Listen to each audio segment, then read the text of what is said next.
Okay, I think I should be live. Audio check. Alright, got my little broke microphone down here. Let me adjust this camera a little bit. That shows up a little bit different on live. Alright, cool. So, in this live review, we're going to be talking about everything regarding this movie, The Flash, because there was actually a lot of surprises I was not expecting in this movie. And I didn't feel like putting in the effort to edit an hour-long video for this movie, so I figured, why not just do a live stream that's maybe an hour, maybe close to an hour. So we're going to be talking about stuff regarding plot beats and cameos in this movie. So if you have not seen The Flash, make sure you guys stop watching the video and go see it right now. Or if you don't care about being spoiled, you can stick around if you want. So, right off the bat, I'm going to talk about the cameos. Just get them out the way because I don't really feel like it's that important to the story. But it does present some fan theories that I do have for the movie and potential future, or the potential future of James Gunn's DCEU, or DCU that they're calling it now. So, the first cameo that we had, because we had in the movie where essentially Barry had to change the timeline again and had to prevent his mom from living to save just essentially all the multiverse. And we got to see these other worlds that basically confirmed all the multiverse. So we had George Reeves' Superman, which a lot of people complain about the CGI in the scene, but you can clearly tell that the CGI in the scene with all these cameos was very much a stylistic choice. The rest of the movie, that's a different story, and I'll touch on that in a minute. But these scenes in particular, when Flash is in the Speed Force and it's kind of like this Coliseum-looking setting, that's all a stylistic choice. You can very much tell that's a stylistic choice. But they had George Reeves' Superman in there, which was a really cool cameo. You guys, if you ever seen the Ben Affleck movie with Superman, where he's playing as George Reeves in that movie, great movie. Go check it out. It's actually based on true stories. And this movie actually brought George Reeves back in the movie, and it looked great for what they were doing. And it kind of had my heart get a little bit, full of joy. We also had Christopher Reeves, which that was a very sad Easter egg, and a lot of people are going to be pissed off about that, saying, oh, you're defiling the dead and stuff. Marvel did that. If you watch Captain Marvel, and then you look back in the bus scene where Captain Marvel's fighting the Skrulls in the bus, they have a CGI Stan Lee in that scene. So I don't feel like this is pushing it that far. And it was a really nice Easter egg, and it did pay respects to Christopher Reeves and the character of Superman. He's iconic for all the right reasons, and a lot of people are going to love him for years to come. And we also had, which is funny, I noticed the sound of Adam West talking in the movie, and I was like, is that Adam West? Then they showed Adam West in the corner. I was like, okay. I love that nice little Easter egg. Adam West, God rest you, man. Great Batman for the time, and he basically got pretty much all of this started, if you really think about it. Then we get into some of the more interesting Easter eggs that if I wouldn't have done research for this, I wouldn't have known. And that is particularly with, I believe, Jay Garrick Flash is the same Jay Garrick from the CW Flash, if I'm not mistaken. Now, my research could be wrong, and anybody feel free to correct me in the comment section, but that's the same one from the CW, which I know a lot of people are going to be pissed off that Grant Gustin is in this movie. And it's fine. I mean, you don't want him to overshadow Ezra Miller in this movie, so they just threw that in as a little Easter egg. The biggest cameo in this movie was definitely Nicolas Cage as Superman. And if you guys know the history, I've known the history about this for years. I own the whole documentary, The Death of Superman Lives. And that whole movie was supposed to be a Tim Burton movie.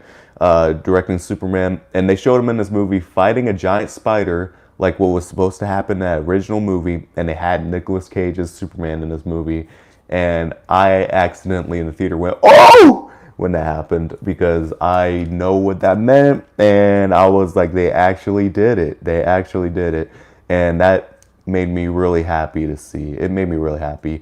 Even if we don't get a Nicolas Cage Superman movie, they at least gave us a look at what it essentially could have been. And I thought that was really cool that they acknowledge that it exists in the multiverse. So it's not something that's like scrapped off. It's just, it exists, but it's in another multiverse. Then the ending of this movie, they had Barry return to the timeline. He changed something to get his dad out of jail. And essentially, he gets a call from Bruce Wayne. Now, my immediate thought was, that sounds like Michael Keaton, but it kind of doesn't. Something sounds a little bit different. Then a car pulls up. In walks in George Clooney from the Batman and Robin universe to talk to Ezra Miller's Flash. And that was hilarious because Ezra was like, "Who are you? You're not Batman. You're not Batman." He was like, "What's wrong with you?" Like, that was so hilarious because I feel like Ezra in that scene was kind of speaking for everybody who's a Batman fan. And props to George Clooney for being a good sport and going along with the joke, because he knows he's not the best Batman. And he just decided to go with it. And it was a nice little funny ending to this movie. We had, which is funny because I kind of think about it, I'm like, that is the perfect torment for Ezra Miller's Flash, is just being eternally stuck in the Batman and Robin universe, or not even Batman and Robin universe, stuck with George Clooney's Batman for eternity. That's like his torment. So you can scrap them off there. I think that they're the cleverness of the multiverse that they're doing right here, and with showing Jay Garrick's Flash, that's brilliant for them to do, because they're looking at seeing how this movie performs, which this movie is not performing too well, unfortunately. But also, it's kind of their back way door out. If they want to get a different Flash in, they can get a different Flash in, because it's a vast multiverse. They acknowledge that some of these characters look different in different multiverses and are different in different ways. They can very much do that. They can just have it say it's like a different multiverse, and that's their way out for this version of the Flash, and that works. The cameo I wasn't too fond about was Aquaman. That whole end credit scene I thought was really stupid, added nothing to the movie. And with a movie that kind of supposed to set up the DCU going forward, it didn't do a good job of doing that. But again, there were so many last minute changes. I bet that they had so many ideas. Like, for example, that end credit scene that they had with George Clooney's Batman in there, that was originally supposed to be Michael Keaton. And the original plan for that movie, because they had shots of Michael Keaton's Bruce Wayne in that same suit that George Clooney's wearing. The original plan was that they were going to have Michael Keaton's Batman take over as the main DCEU Batman, and have Sasha Calle replace Henry Cavill as Supergirl. And then they're going to have Batgirl lead that in. Batman's going to mentor Batgirl, and then she's going to take over as Batgirl. Despite your opinions on that, I personally don't think that would have worked, because first of all, you never established a proper Batman and Superman figure in the DCEU. And for you to just throw them away like that and then just try to replace them with the female counterparts would not have worked for this version of the story. Plus, like I said, Michael Keaton's he was too old to do that. Like, it's one thing if it was like Ben Affleck, you could have maybe squeezed 10 more years out of him. But Michael Keaton, I don't think so. So that would not have worked. And there were some things they're going to do with like the Nightwing and all that. Like, there were things that they were going to do that I don't think would have worked. And with James Gunn taking over, they can finally kind of streamline everything and kind of get everything back on track officially. So yeah, there's been several changes with this movie, and they even changed up the ending, and I'm going to talk about that, and I'll tell you why I think they changed up the ending a little bit further in the review. Now, to go back to something I said that I would come back to, the CGI. The scenes in the Coliseum worked for me because I could clearly tell it was a stylistic choice. But then you have other scenes in this movie that looked PlayStation quality. And that's a problem. It was a 2-hour movie, $200 million, and it looked like that a majority of the time. Like, and the thing is, I'm not even blaming the VFX artist because I think I know why it looked the way it did.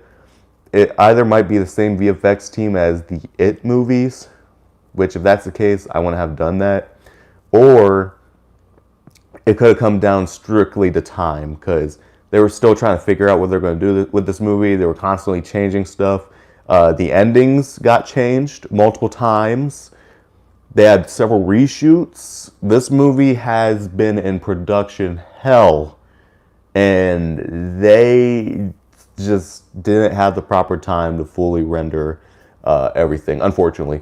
And unfortunately, now the VFX artists are going to get blamed because of the studio's interference with majority of the things.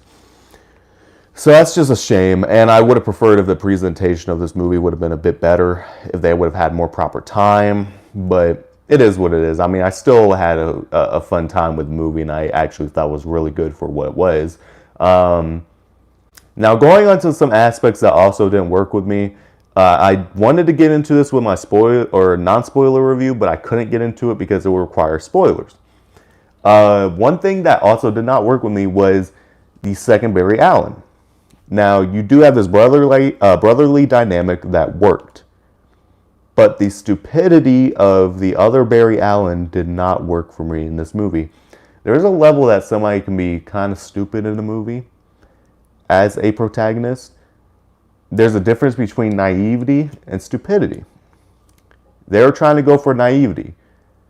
This seemed like straight up stupidity. And even the original Ezra Miller Flash did not seem that stupid. And it was kind of shocking to me because I'm like, is this version of Barry Allen special needs? Like, I didn't know what was going on. Like, they would even have stupid comments like when they were trying to break out Sasha Calle's Supergirl from the Antarctic prison in Russia. And he was like, why is it so cold? Because we're in the Arctic, Barry. It's just lines like that that they thought would have been funny or clever writing that it just did not work. Also, there were several jokes that did not land a couple of times, particularly with Michael Keaton's Batman when he's first introduced. I thought to myself, no, man, they're doing my man dirty. Like, his first appearance, when he shows up in that kitchen, he starts attacking the berries. I thought to myself, okay, they got my man in flip-flops and he's acting like a crazy old man kung fu dude. And he's getting jacked up. Like, this is our introduction to Michael Keaton's Batman. I didn't mind the long hair and the gray beard and the fact that he was kind of talking a little bit crazy and he was also a little bit more reclusive and he was a little bit more, I don't give a crap type of mentality, because without him being needed as Batman, that's essentially what you're going to get from Michael Keaton's version of Batman. I understand that. But the flip-flops and the crazy kung fu moment in the kitchen, like, that just did not work for me. And it's unfortunate because everything else with him, I thought worked really well. It's just that opening part that really brought me down and brought me out of the movie for a minute. I think they improved the run. Okay, I'm not entirely sure what happened there. Looks like my live stream kind of cut out for a second. I don't know why. I don't know if my internet went out. I don't know what's going on, but I was in the middle of talking, and that kind of pissed me off a little bit. Okay. So, what was I saying? I was trying so hard to get the live stream back going that I completely forgot what I'm saying. If I'm a little bit red, that's because I'm a little bit embarrassed. My live stream got cut out. What just happened? Okay. Yeah, the running effects were actually really cool in my opinion. I love the way he was actually running and the way they displayed the powers. I don't know if it was the yellow that made it work better for me or if it kind of looked like he was actually running like legit running a bit more in this. I don't know what it was, but I thought it was hot in this movie. Like, especially when he got like that start going, and then he kind of did like the whole pose, and then he got into a running position at the beginning of the movie. I thought that was really, really cool. The action scenes in this movie were fantastic. Talking more in the cameos, that Ben Affleck Batman scene where he's chasing those dudes down in an armored truck and they got the virus that's going to destroy half of Gotham. That scene felt like a Justice League cartoon because they had Batman doing one thing. He radios to the Flash. He's supposed to save all these babies, a literal baby shower out of a hospital. And it was a clever use of Flash's powers. I love the way they displayed that. He needed to consume calories so he can be at full functioning capacity. So he had to find ways to kind of improvise some things. And because he can't like fully grab people because of his speed, he can like kill them by accident. So he has to be very careful in some regards. And then they had like Wonder Woman show up and save Ben Affleck Batman. Great scene. It felt like out of a Justice League cartoon. And it worked. Now, I don't like the way that Ben Affleck's suit worked on him or looked on him when he got off the bike. When he got off the bike, I was like, that suit is mad baggy on this man. And I don't know who the costume designers were, but they should have created something a little bit more slim fitting since Ben Affleck has lost a ton of weight. Sorry. So I felt like they should have changed that up. But everything else I thought was great. And that scene between him and Barry talking was amazing, especially when Barry finds out that he can time travel. Great, just great. There's great writing moments in this movie. It's just brought down by a lot of stupid moments as well, unfortunately. Like even General Zod in this movie was very underutilized. He really didn't add anything, but did he really need to? The Dark Flash, great premise, great plot twist with him actually turning out to be the other Barry that we've been following in the movie. Trying to constantly save Sasha Calle's Supergirl and Michael Keaton's Batman. But then he ended him too quick. So it was like he really didn't legit add anything to the movie other than Barry's character arc. So he wasn't even a main villain either. So it's just moments like that that kind of bugged me. And the reason why I don't think this is the best DCEU movie. And the effects as well. Just stuff like that I think just brought it down a lot. But jumping back on more on the positives, Ezra'S performance as Barry 1, fantastic. Thought those were the emotional beats of the movie, especially where Barry was talking about his mom and he's talking to his dad in jail. And I really felt those emotions, especially even though it looked kind of janky cropping his face on the suit sometimes when he was running. The way Ezra expressed the emotions in the face during those scenes, just fantastic. Love that. Worked perfectly, in my opinion. And that was just amazing. It actually kind of got to me, especially when he first discovers time travel and stuff like that. That scene kind of made me emotional, just a little bit. Especially that scene where he has to say goodbye to his mom, just tugs at the heartstrings so much. Trying to think what else. Okay, Michael Keaton's Batman, getting back on him. And then I'm going to jump into Sasha Calle's Supergirl, the plot twist, and then some potential possibilities. And then we're going to end this live stream review. So, Michael Keaton's Batman, once we get over that weird stuff, I love the part where he explains time travel with the spaghettis. He's like breaking it down for him, and he's like, you got to be a real moron to do this because you pretty much watched a movie and then not really know how time travel works.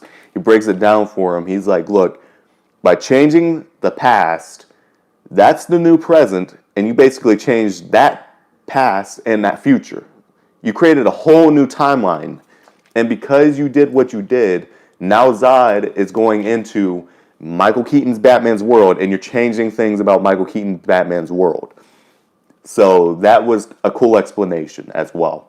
Also, the whole thing with Back to the Future, they referenced that multiple times. Very clever writing. But it was just the scenes where we finally got him in the suit that were the most hyped moments of the movie, because I was like, that's a Batman right there. When he's in the tunnel and he's fighting those Russian guards, I was like, that's straight up like near the level of the warehouse fight scene. Like, he was doing some martial arty type stuff, and just the great scenes where, especially where he shoots a grappling hook, Barry tries to jump in his arms, he looks at him like, what are you doing? Like, scenes like that was really cool. He seemed confident. The way Michael Keaton carries himself in the suit is very confident. He's a bit more experienced. He kind of has like that James Bond swagger that I love when I see a Batman as well. He's kind of like had that swagger, and he seemed confident. He found a way out of a lot of situations. I love the scene where he asked them, how much do you weigh? Like, great references that worked within the story that they were doing. And to see him die in the movie, the first time, I was like, well, that's kind of unceremonious that they killed Michael Keaton's Batman off like that, where essentially he has to kamikaze his Batwing into Zod's ship, and it doesn't even work. But then they reveal that the Flash can turn back time, but then he ends up dying a different way. And that one felt more ceremonious because you have this great scene where Ezra'S Flash is with Michael Keaton. He's on the ground. He's trying to get the mask off him. He looks at him and he goes, hey, I'm going to go and get this off you. And he goes, no. And he's like, I can't bring you back from this, can I? And he's like, you already did. Insinuating that, hey, man, you made me Batman again. They alluded to this earlier in the movie when Bruce didn't want to help them. Then when he finally gets back in the Batsuit, he goes back to the manor after getting Supergirl out. He's all bloody. He's beaten up. He's stitching himself up. He looks in the mirror and he smiles. He missed being Batman. And when he has that moment where he tells him, you already brought me back, I felt that. I was like, that's the reason why Michael Keaton's a great Batman. Not my personal favorite, but he's always been a great Batman. And the writing for that just made me realize that a little bit more. Sasha Calle's Supergirl surprised me. I thought that she was going to be... I thought she was going to bring the movie down. I'm going to be honest with you guys. But I actually think that she added something to the movie, and I wish that we could have gotten to see more of her. I meant in the DC Universe. Not in this movie, because this is a Flash's movie, but I meant in the DC Universe, because Sasha Calle does a great job. And that scene where they get her out of the prison, and then they ask her for help, and she lets them know, like, you guys imprisoned me the moment I got here. You guys expect me to help you. And then she realizes Zod is bad, and she's like, okay, they're going to terraform the earth. Whether I like it or not, I have to save these people. And she does come to realize that because of the kindness that Barry Allen had shown to her, she's willing to help. And I just love scenes like that. And, it kind of does... It is a shame if they don't have Sasha Calle back as Supergirl. Not saying that because she's Latina or anything. I mean, I like me some Latinas, not even gonna lie. She's kind of hot. That's the other thing I want to say about the suit, too, is that and this is just my commentary on a lot of female heroes nowadays. And if you guys get offended, you guys get offended. I don't care. Bring back sexy, all right? Because one thing I hate in superhero movies now is that they have them look kind of like male figured, where they kind of like have these broad shoulders on the suits, and they take away the breasts on the suits, and they add more padding to the point where they look more like guys. I'm like, but the appeal of a lot of female superheroes, for me, and a lot of other people out there in the world, like Wonder Woman, she's awesome and she's sexy. Catwoman, awesome and sexy. Harley Quinn, she's awesome and she's sexy. Supergirl, they changed the suit up to make her look a little bit more sexy in this movie. And I was like, I appreciate that because she's awesome and she's sexy. So I thought that was really, really cool. But the end I thought was really interesting, how they had the Barrys constantly trying to repeat that moment in the battlefield, trying to find different ways to beat Zod. But then Sasha Calle and Michael Keaton's Batman, they just keep dying over and over again. And Barry realizes the lesson he needed to learn, that, he's like, I can't fix everything and not every problem has a solution. And he had to let his mom go, which then ended up leading to the other Barry turning into the Dark Flash. And that was a great plot twist. I saw it coming from a mile away. But at the same time, the way they played it, I think it worked fine because it worked within Barry's character arc. Now, going forward with the DCU, it really makes me wonder because they didn't really give any hints or anything. Aquaman is clearly going to be the end, and I'm not even sure if I'm going to watch that because I've heard terrible things about that, and I'm not even that impressed by the behind the scenes stuff. What's it going to be now? I mean, we have the announcements from James Gunn, and we have all this other stuff, but what's it going to be now? This movie really didn't give us much other than the whole multiverse idea and the fact that we are going to be getting different versions of these characters. But what from now on? That's the question right there. But all in all, I thought this movie was very solid. I really liked a lot of ideas in this movie. I liked a lot of the script writing, especially just clever lines of dialogue, like when Barry's running in the battlefield. He looks at second Barry and he's like, what was it, like, all right, Barbie. And then the other Barry says, like, something party. They say something that's a phrase. I don't think I remember exactly what they say. But it was just, it was a clever line. And it's just stuff like that I thought brought this movie up more than down. Best superhero movie of all time, those reviews had to have been paid. Because I don't think it's the best superhero movie of all time. But it was very solid. I really liked it a lot. In terms of ranking, I'll have to make a separate video on that. But yeah, if you guys haven't seen The Flash, I would recommend that you check it out. That, or you can comment down below what you guys' thoughts were on that movie, because it was solid. It really was solid. And I mean, there were a lot of stuff in there. There was a lot of stuff in there that was messy, but I do think that the good far outweighed the bad. This, to me, was not a Batman vs. Superman. This wasn't a Suicide Squad situation or anything like that. I'm talking previous one from 2016, not James Gunn's version. That one is still the best DCEU movie to me personally. But yeah, I thoroughly enjoyed it. And this was a good send-off to Michael Keaton's Batman. This was, I think, a decent send-off to that version of DCU. Now, it does leave you with a feeling of like, oh man, this is it. You know, this is it. But it's time to start a new era in DC. And we got to give James Gunn a chance, because he's great at making these movies. He's made some fantastic movies. And I don't think he's made a comic book movie that I've hated. I mean, there's been one that I've been mixed on here and there, but I don't think he's made anything that I've absolutely hated. Or a lot of people have absolutely hated either. So, yeah, that was my spoiler review of The Flash. Hopefully you guys enjoyed it. Sorry for the live stream cutting. I did not expect that to happen. That was just out of nowhere. And, yeah, hopefully you guys enjoyed this. So, you guys have a fantastic Sunday. I might be releasing a YouTube short here in a bit, but take care, everyone. I will be gone in a flash.